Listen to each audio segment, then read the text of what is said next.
Seigneur Jésus, on te remet vraiment ta parole. Seigneur, qu'elle soit une source d'enrichissement pour chacun d'entre nous. Seigneur, on veut vraiment élever ton saint nom. Seigneur, c'est vers toi qu'on s'approche. Et Seigneur, on est conscient que lorsqu'on s'approche de toi, eh bien, tu as toujours quelque chose à nous dire. Aide-nous, Seigneur, à retenir, Seigneur, à entendre, mais aussi à retenir ce que tu veux nous dire. Que notre cœur soit impacté par ton amour, Jésus. Amen. Amen. Dimanche passé, j'étais à l'église à Montaix, l'église apostolique à Montaix, où j'ai apporté la parole. Il vous salue bien. C'était pas mal. Et je crois que vous avez vécu aussi un bon culte avec Isabelle qui a apporté la parole de Dieu. Donc, elle a parlé sur le thème des fondements. C'est juste ? C'est juste, les fondements et les racines. Alors, j'espère pas avoir besoin d'un traitement de racines, mais les fondements et les racines. Donc, il y a 2 semaines aussi, j'ai parlé du choix de décider comment on veut penser. Alors, il y avait 4 points, parce que j'avais repris le point de la semaine d'avant encore, où j'avais partagé, où il nous disait d'accorder une grande importance à ce qu'on pense, de surveiller notre bouche aussi, surveiller notre cœur, de penser à Jésus et de rester dans sa paix. Alors ça, c'était les points. Et aujourd'hui, je vais vous partager sur un autre thème. Et vous avez sur ces feuilles un texte de Deutéronome, chapitre 30. Et ce qui a retenu mon attention en lisant ce texte il y a quelques jours en arrière, c'est la notion d'être capable. Dieu nous dit, et je crois que Dieu veut nous rappeler ce matin, eh bien que nous sommes capables d'accomplir, de suivre ses commandements, parce qu'ils ne sont pas si difficiles que ça. Et on va le voir, je vais essayer de développer ça ce matin. Deutéronome 30, versets 1 à 11, je vais lire ce texte. « Lorsque toutes ces paroles se réaliseront pour toi, la bénédiction et la malédiction que je mets devant toi, si tu les prends à cœur au milieu de toutes les nations chez lesquelles l'Éternel ton Dieu t'aura banni, si tu reviens à l'Éternel ton Dieu et si tu obéis à sa voix de tout ton cœur et de toute ton âme, toi et tes fils, selon tout ce que je t'ordonne aujourd'hui, alors l'Éternel ton Dieu ramènera tes captifs et aura compassion de toi. Il te rassemblera encore du milieu de tous les peuples chez lesquels l'Éternel ton Dieu t'aura disséminé. Quand tu serais banni à l'extrémité du ciel, l'Éternel ton Dieu te rassemblera de là, et c'est là qu'il te prendra. L'Éternel ton Dieu te fera revenir dans le pays que possédaient tes pères, et tu en prendras possession. Il te fera du bien et te rendra plus nombreux que tes pères. L'Éternel ton Dieu circoncira ton cœur et le cœur de ta descendance pour que tu aimes l'Éternel ton Dieu de tout ton cœur et de toute ton âme afin que tu vives. L'Éternel ton Dieu fera tomber toutes ces malédictions sur tes ennemis, sur ceux qui te haïssent et te persécutent. Et toi, tu reviendras, tu obéiras à la voix de l'Éternel et tu mettras en pratique tous ces commandements que je te prescris aujourd'hui. L'Éternel ton Dieu te comblera de bien en faisant prospérer toute l'œuvre de tes mains, le fruit de tes entrailles, le fruit de ton bétail et le fruit de ton sol, car l'Éternel prendra de nouveau plaisir à ton bonheur, comme il prenait plaisir à celui de tes pères. Lorsque tu obéiras à la voix de l'Éternel, ton Dieu, en observant ses commandements et ses préceptes écrits dans ce livre de la loi, lorsque tu reviendras à l'Éternel, ton Dieu, de tout ton cœur et de toute ton âme, en effet, ce commandement que je te prescris aujourd'hui n'est certainement pas au-dessus de tes forces ni hors de ta portée. Ce commandement que je te prescris aujourd'hui n'est certainement pas au-dessus de tes forces ni hors de ta portée. Vous aurez certainement remarqué à la lecture de ce texte les répétitions où l'auteur de ce texte parle toujours « l'Éternel ton Dieu ». Et je pense que c'est très important déjà de ne pas juste penser ce Dieu très lointain, le Dieu comme ça très vague, mais l'Éternel ton Dieu. Et j'aimerais dire plutôt l'Éternel aussi mon Dieu. Est-ce que je peux dire ce matin l'Éternel, mon Dieu? Le livre du Deutéronome nous plonge dans l'histoire du peuple hébreu, peuple d'Israël, aux portes de la terre promise. Alors qu'il sortait d'Égypte, Moïse est devant son dernier défi, préparer son peuple à entrer au pays de Canaan. Et bientôt, il va monter sur le mont Nebo pour y contempler la terre promise, de loin, parce qu'il va y mourir aussi à l'âge de 120 ans. On voit ça dans Deutéronome 34. Et pour le peuple hébreu, c'est la dernière ligne droite avant d'entrer en possession de cette terre, tellement, où ils avaient tellement hâte d'y entrer, parce qu'ils ont tourné 40 ans dans le désert et ils avaient hâte d'entrer. Et son désir de pouvoir enfin s'installer dans un territoire sécurisé, aussi facilement, où ils pouvaient être chez eux. C'est le passage de l'esclavage d'Égypte à l'errance au désert pour entrer dans ce pays où coule le lait et le miel, comme c'était aussi annoncé. Et le peuple va pouvoir enfin se gérer sur une terre bien à lui. Enfin, ce peuple va pouvoir entrer chez lui, arriver chez lui. Et vous pouvez vous imaginer cette longue et pénible errance de 40 ans dans le désert. Et là, enfin, en lisant ce texte, on se rend compte, on ne le voit pas forcément, mais enfin, ils sont à la porte du pays promis. Alors c'est certain, il y aura encore des combats, des choses à conquérir, mais là, ils sont droit devant. Ils ont la terre promise en ligne de mire. C'est le moment des dernières recommandations de Dieu qui sont transmises fidèlement par Moïse. Et face à son destin, le peuple doit prendre en compte ce que Dieu lui demande. Le peuple d'Israël est face à son destin et Dieu lui propose, lui donne vraiment des ordres à suivre. Israël est placé devant un choix crucial pour son avenir et ce chapitre est constamment interprété aujourd'hui encore comme définissant prophétiquement son avenir. Il est parlé de la fin de l'errance après la sortie de l'Égypte en exil. Enfin, ils vont terminer de tourner en rond, arrêter de tourner en rond. L'exil est fini. Ils vont prendre possession d'une terre. Il y aura le rassemblement d'un peuple autour de ce projet qui vient de Dieu. Et tout ça est lu dans les synagogues dans une perspective aujourd'hui messianique. Parce que le peuple juif, pour ceux qui n'ont pas accepté le Christ, donc les Juifs qui ne sont pas encore messianiques, ils attendent ça dans une perspective, ils lisent ça dans une perspective messianique, aujourd'hui encore. Mais j'aimerais revenir à 3 points qui m'ont interpellé dans ce texte. Déjà, le premier point, c'est, il me semble, en tout cas ce texte nous invite à un examen de conscience. Si on relit les 3 premiers versets, Deutéronome 30, versets 1 à 3, « Lorsque toutes ces paroles se réaliseront pour toi, la bénédiction et la malédiction que je mets devant toi, si tu les prends à cœur au milieu de toutes les nations chez lesquelles l'Éternel, ton Dieu, t'aura banni, si tu reviens à l'Éternel, ton Dieu, et si tu obéis à sa voix de tout ton cœur et de toute ton âme, toi et tes fils, selon tout ce que je t'ordonne aujourd'hui, alors l'Éternel, ton Dieu, ramènera tes captifs et aura compassion de toi. Il te rassemblera encore au milieu de tous les peuples chez lesquels l'Éternel, ton Dieu, t'aura disséminé. » Ces 3 versets me font penser vraiment à cette demande, cette invitation à faire un examen de conscience. Ces versets présentent le parcours chaotique et douloureux de ce peuple d'Israël, peuple à la fois choisi mais en même temps rebelle. Et on voit qu'il y a 2 choses qu'il leur est proposées, la bénédiction et la malédiction. C'est ce qui est dit dans ce texte. Et ils font partie, ces deux choses, la bénédiction et la malédiction, font partie, s'accordent et font partie de l'histoire du peuple hébreu.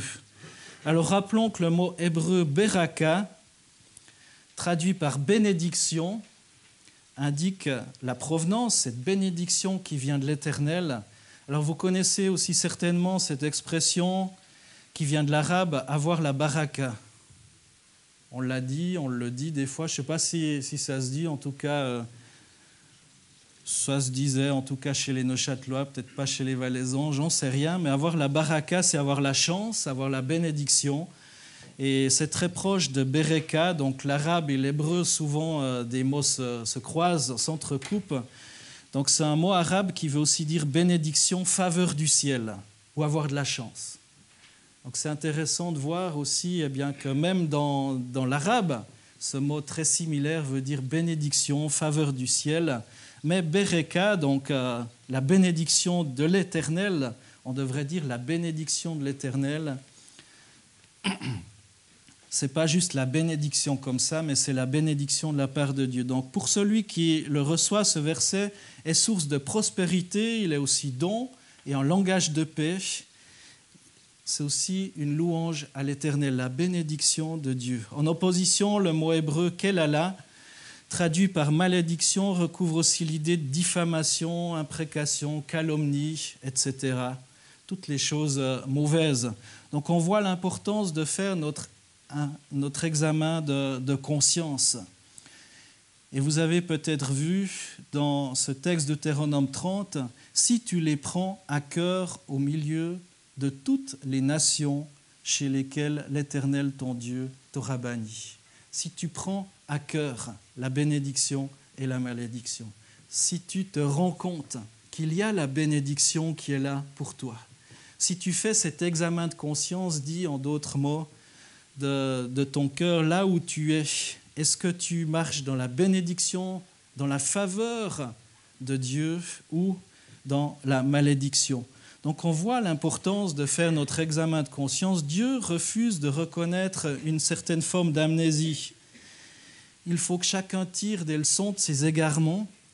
Et le problème est moins de les avoir vécus, ces égarements, que de les nier. L'important, c'est d'en tirer profit, selon ce texte, et de revenir à l'Éternel, de revenir dans la bénédiction. Dans l'original hébreu, il est question de prendre conscience de son parcours par le cœur. Prendre conscience de là où on en est. Et c'est ce premier point que je vous propose ce matin, c'est vraiment prendre conscience de là où on en est. Comment est-ce que je marche ? C'était pas facile de comprendre la signification de tout un parcours de souffrance pour le peuple hébreu. Incompatible à première vue avec la notion d'un Dieu d'amour. Pourquoi un Dieu d'amour permet la souffrance ? C'est toujours un thème qui revient, qui est d'actualité aujourd'hui. Reste à savoir pourquoi Dieu l'a permis.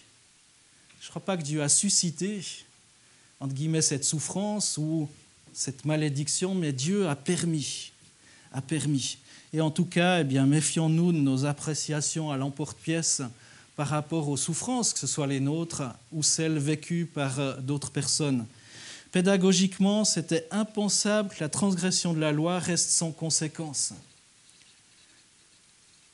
Il y a toujours un effet, même de nos jours, dire qu'on peut violer impunément la loi est une bêtise. Toute chose finit par venir à la lumière.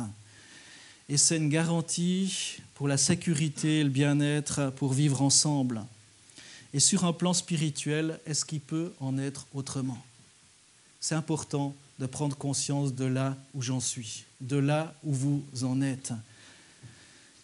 Voilà pourquoi la bénédiction et la malédiction, autrement dit, le bonheur et le malheur sont combinés ensemble. Un examen de conscience. Deuxième point que j'aimerais relever au travers de ce texte de Deutéronome 30, c'est l'invitation à un retour vers le Seigneur. Pas juste un examen de conscience comme ça. Pour faire un examen de conscience, ça ne sert à pas grand-chose. Juste se rendre compte, peut-être là où j'en suis, ça ne sert à pas grand-chose si ça ne m'invite pas à aller plus loin. Et aujourd'hui, tu es invité à aller plus loin, c'est-à-dire à un retour vers Dieu. Ou si tu es proche de son cœur, ce que je pense que c'est le cas pour beaucoup, pour l'ensemble, de rester, de toujours s'examiner, de toujours examiner notre cœur et de rester proche du cœur de Dieu. Le retour des paroles de la loi dans le cœur de l'homme, son examen de conscience favorise aussi un retour vers Dieu. Et quand le chemin de l'homme s'éclaire et devient plus aisé, la voix de Dieu devient aussi plus audible. Quand il y a la lumière sur ton chemin, c'est plus facile à aller de l'avant. Hier, tout à coup, on était à ski et c'est devenu... on s'est dit, on va arrêter. C'était pas très tard encore. Et c'est vrai que je me disais, j'en aurais peut-être encore fait une. Puis juste là, c'est devenu mes jours blancs, comme j'ai rarement vécu. Je me suis ramassé quelques bosses et là je me suis dit, c'est le moment d'arrêter. Parce qu'on ne voyait plus, pour ceux qui n'ont pas fait de ski, qui ne font pas de ski, vous ne savez peut-être pas de quoi on parle, mais tout à coup on ne voit plus le relief et on se ramasse vraiment les bosses sans s'en rendre compte. Et c'est un petit peu comme si on est sur un bateau qui tangue. Et pour les plus fragiles, comme moi, au niveau de l'estomac ou comme ça, on attrape même un peu la nausée. Donc, ce n'est pas très agréable. Donc, quand le chemin de l'homme s'éclaire et devient plus aisé, la voix de Dieu devient aussi plus audible. C'est plus facile d'avancer quand on voit bien clair, dit en d'autres termes. C'est plus facile de skier quand on voit bien clair aussi. Et ça, c'est la logique. On s'en couple moins facilement. Et sous le règne d'Ézéchias, juste avant de rétablir la Pâque en Israël, ce même roi a déclaré en présence de tous les chefs de Jérusalem rassemblés dans le temple, vous pouvez lire ça dans 2 Chroniques 30, verset 9, « Si vous revenez à l'Éternel, vos frères et vos fils trouveront de la compassion auprès de ceux qui les ont emmenés captifs et ils reviendront dans ce pays. Car l'Éternel, votre Dieu, fait grâce, il est compatissant et ne détourne pas sa face de vous si vous revenez à lui. » Donc l'importance de revenir à lui ou de rester en lui. Ce matin, on a cette possibilité de revenir à lui ou véritablement de poser encore plus, de laisser accroître nos racines, nos fondements encore plus. Deutéronome 30, versets 2 à 3 et verset 6 nous disent ceci, « Si tu reviens à l'Éternel ton Dieu, et si tu obéis à sa voix de tout ton cœur et toute ton âme, toi et tes fils, selon tout ce que je t'ordonne aujourd'hui, alors l'Éternel, ton Dieu, ramènera tes captifs et aura compassion de toi. Il te rassemblera encore du milieu de tous les peuples chez lesquels l'Éternel, ton Dieu, t'aura disséminé. » Et au verset 6, « L'Éternel, ton Dieu, circoncira ton cœur et le cœur de ta descendance pour que tu aimes l'Éternel, ton Dieu, de tout ton cœur, de toute ton âme, afin que tu vives. » C'est curieux comme expression, circoncire le cœur. Lorsqu'on entend parler de circoncision, on pense à toute autre chose, mais là on parle de circoncision du cœur. Enlever ce qui gêne.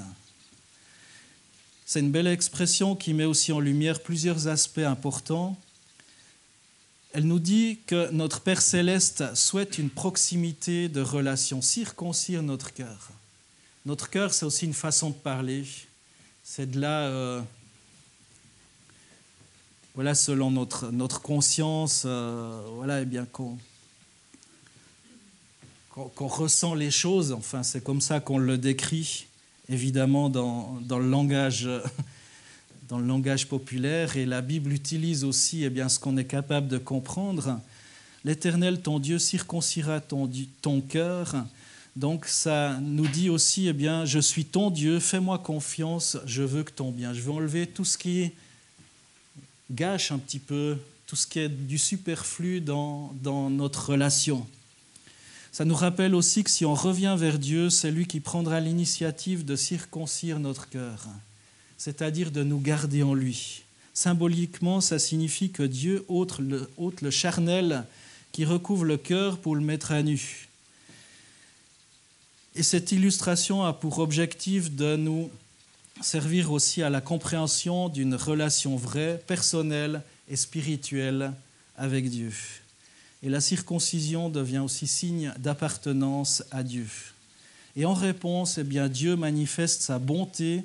Elle est signifiée dans notre texte par l'expression qu'on voit dans Deutéronome 30, verset 9. « L'Éternel, ton Dieu, te comblera de bien en faisant prospérer toute l'œuvre de tes mains. »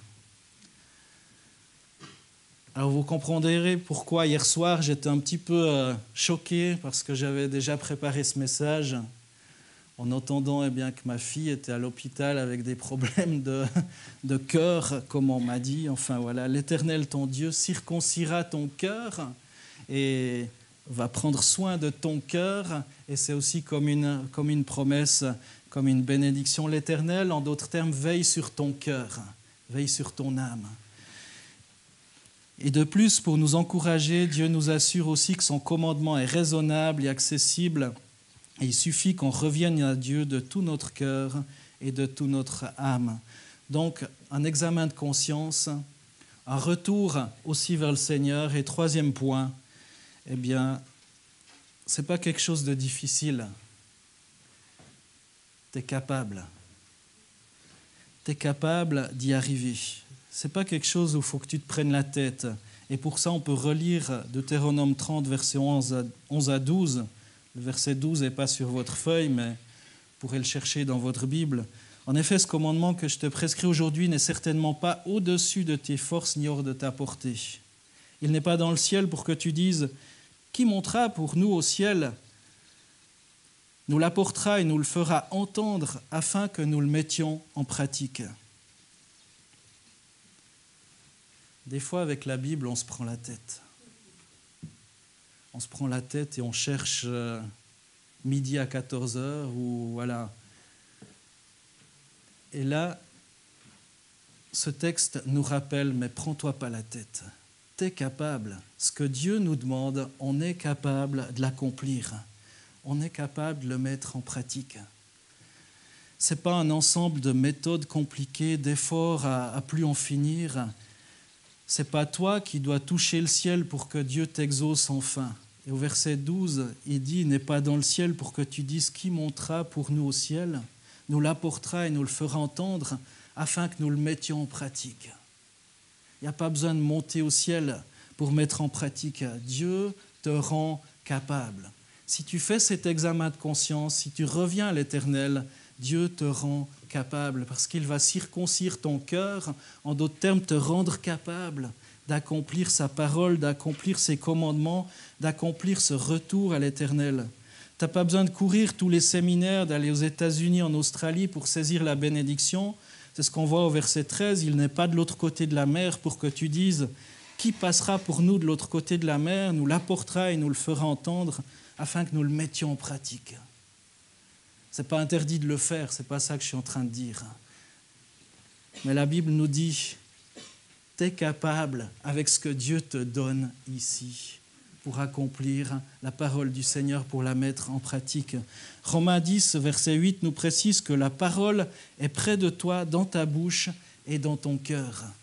La parole est dans ton être. Et cette bénédiction qui semble souvent si difficile à saisir est bibliquement pas si loin que cela.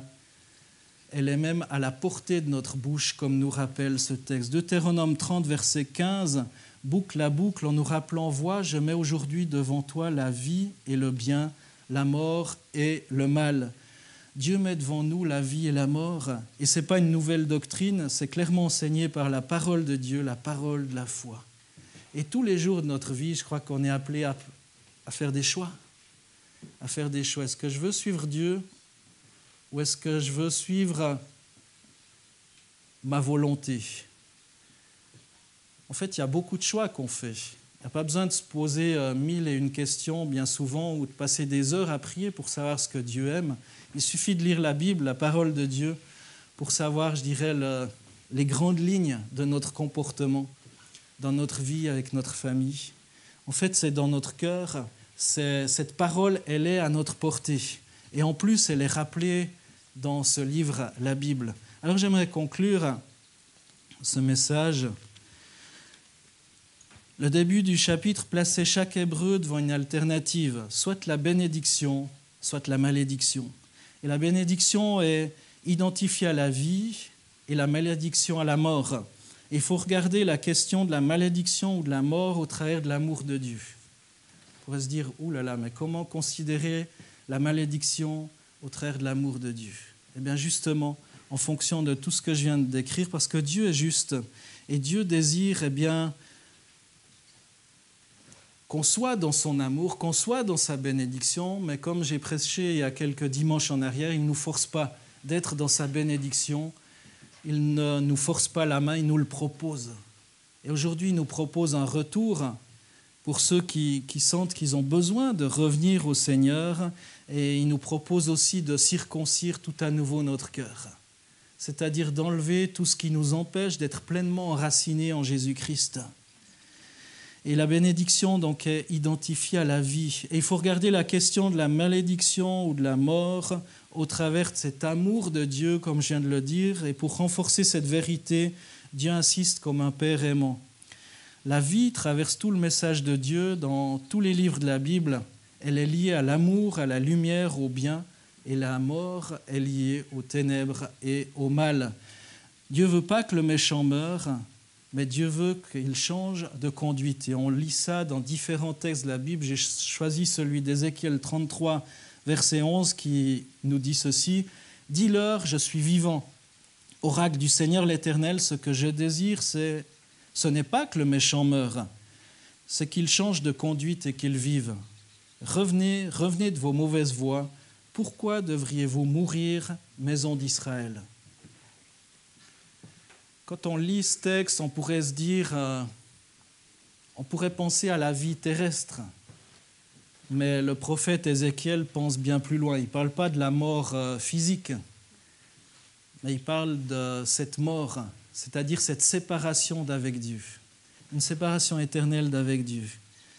Et ce que Ézéchiel rappelle au nom de l'Éternel, notre Dieu, il dit « Dis-leur, je suis vivant, oracle du Seigneur l'Éternel, ce que je désire, ce n'est pas que le méchant meure, c'est qu'il change de conduite et qu'il vive. » Ce que Dieu veut, c'est qu'on change de conduite et qu'on vive. Ce que Dieu veut, c'est que celles et ceux qui nous entourent, même qui n'ont pas encore confessé le nom de Jésus-Christ, changent de conduite et qu'ils vivent. Mais la Bible dit que si ce n'est pas le cas, eh bien ils vont être dans cette mort éternelle, cette séparation d'avec Dieu. Et c'est très important eh bien, de partager cet amour de Dieu à celles et ceux qui nous entourent. Les temps ont changé, mais chaque humain est placé devant ce choix crucial, soit adhérer au projet de Dieu, soit le refuser ou le rejeter. Est-ce qu'on veut accepter ce choix? Même si on est depuis la venue de Jésus sous la couverture de la grâce, la démarche d'amour d'un point de vue biblique ne supprime pas ce rapport à la loi, mais lui donne un sens bien plus profond. Dieu ne souhaite pas une obéissance contrainte et forcée ou une obligation, un devoir, mais il sollicite un désir, une adhésion d'amour, une adhésion de cœur. Est-ce que mon cœur est pleinement attaché à Jésus-Christ? Est-ce que j'adhère à sa parole? Est-ce que j'adhère à son amour? Est-ce que j'adhère à sa démarche d'amour? Est-ce que sa démarche d'amour correspond aussi à une réponse d'amour de ma part? Le Christ nous le rappelle avec force dans Jean 15, 10 et 14. « Si vous gardez mes commandements, vous demeurerez dans mon amour comme j'ai gardé les commandements de mon Père et que je demeure dans son amour. » On est préservé dans son amour en gardant ses commandements. Et aujourd'hui, dans le Deutéronome, il nous rappelle qu'on en est capable. On est capable de garder ses commandements. Et au verset 14 de Jean 15, « Vous êtes mes amis si vous faites ce que je vous commande. » Waouh! Être ami de Jésus. Mais pour être ses amis, il faut faire ce qu'il nous commande. Et la seule et vraie question qui reste posée est la suivante. Est-ce qu'on désire les vivre maintenant et pour toujours, ces bénédictions? Est-ce qu'on veut vivre ces commandements de Dieu? Notre choix va déterminer la bénédiction ou la malédiction, la vie ou la mort. Et il n'y a rien d'injuste à ça. C'est notre choix devant ce miroir que Dieu place devant nous. C'est son visage d'amour, c'est sa présence, c'est sa personne, c'est son exemple, c'est son amour. Et c'est certainement pas au-dessus de notre force, ni au-dessus de notre portée. Alors oui, un examen de conscience, mais pas juste pour déprimer. Examen du cœur. Si ton cœur en prend conscience, si tu les prends à cœur au milieu de toutes les nations, un examen de conscience qui nous pousse non pas à la déprime, au découragement, au désespoir, mais à Jésus, à revenir vers Jésus, ce retour vers Christ. Et peut-être tu as l'impression que c'est trop difficile d'obéir à ses commandements, de rester fidèle dans les petites comme dans les grandes choses. Mais Jésus, Dieu, nous rappelle eh bien, que tu en es capable, j'en suis capable, vous en êtes capable. Parce que c'est lui eh bien, qui va purifier notre cœur, qui va enlever, qui va nous préserver de tout ce qui nous oppose à Dieu. C'est possible. Et ce matin, eh bien, j'aimerais juste lancer cet appel avant que je prie pour ceux qui veulent véritablement faire cet examen de conscience. Pas de façon maladive, pas pour s'auto-flageller, ça ne sert à rien, mais juste un examen de conscience et se dire, ben voilà, là où j'en suis avec Jésus. Et dans tel domaine, eh bien, je me rends compte que j'ai besoin peut-être de revenir vraiment plus proche du cœur de Dieu. Ce retour vers Jésus, recentrer vers l'objectif, ma vie, ou cet endroit de ma vie qui appartient peut-être pas complètement à Dieu, à Jésus. Avec ce rappel, eh bien, que c'est pas trop difficile, même si ça te paraît difficile, même si ça te paraît compliqué, eh bien Dieu te dit c'est pas trop difficile, tu en es capable, tu en es capable. Ce commandement que je te prescris aujourd'hui n'est certainement pas au-dessus de tes forces ni hors de ta portée. Alors ceux qui veulent faire ce pas de foi aussi, dire ben ça je veux confier à Jésus, simplement vous vous levez à votre place et je termine en priant.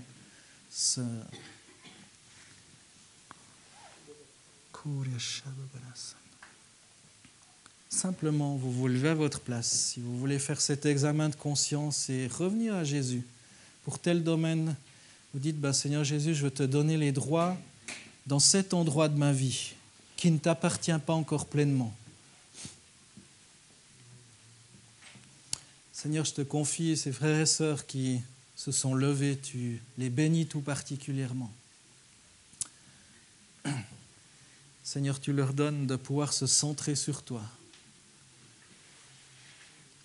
Seigneur, merci pour cette promesse que c'est toi qui vas circoncire leur cœur, qui va purifier leur vie, parce que tu as tout accompli à la croix. Et Seigneur, en plus, c'est toi qui vas les rendre capables de marcher dans ta volonté, dans ta grâce, dans ta bénédiction. Entoure-les de tes bras d'amour, Jésus. Seigneur, que cette victoire que tu as déjà obtenue à la croix, eh bien, soit manifestée dans leur vie à tous, Jésus. Et Seigneur, pour nous tous, dans cette salle, eh bien, Seigneur, je vais invoquer ta grâce et ta bénédiction. Qu'on puisse être tous les jours centrés sur toi, toujours plus, toujours mieux. Béni soit ton nom, Jésus. Amen.